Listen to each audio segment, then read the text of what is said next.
ಭಗವದ್ಗೀತೆಯ 1ನೆಯ ಅಧ್ಯಾಯ ಅರ್ಜುನ ವಿಷಾದ ಯೋಗ 14ನೆಯ ಶ್ಲೋಕ. ತಥಾ ಶ್ವೈತೈರ್ಹಯೈರ್ಯುಕ್ತೇ ಮಹತಿ ಸ್ಯಂದನೆ ಸ್ಥಿತೌ ಮಾಧವಃ ಪಾಂಡವಶ್ಚೈವ ದಿವ್ಯೌ ಶಂಕೌ ಪ್ರದಧ್ಮತುಃ.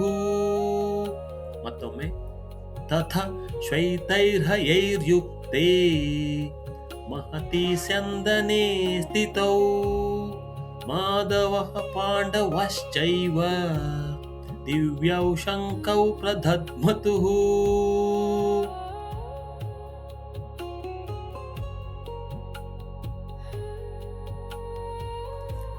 ಈ ಶ್ಲೋಕದ ಕನ್ನಡ ಅರ್ಥ: ಅದರ ನಂತರ ಬಿಳಿ ಕುದುರೆಗಳನ್ನು ಕಟ್ಟಿದ ಭವ್ಯವಾದ ಮತ್ತು ಶ್ರೇಷ್ಠವಾದ ರಥದಲ್ಲಿ ಕುಳಿತಿದ್ದ ಶ್ರೀಕೃಷ್ಣ ಮತ್ತು ಅರ್ಜುನ ಇಬ್ಬರೂ ತಮ್ಮ ದಿವ್ಯವಾದ ಶಂಖಗಳನ್ನು ಜೋರಾಗಿ ಊದಿದರು.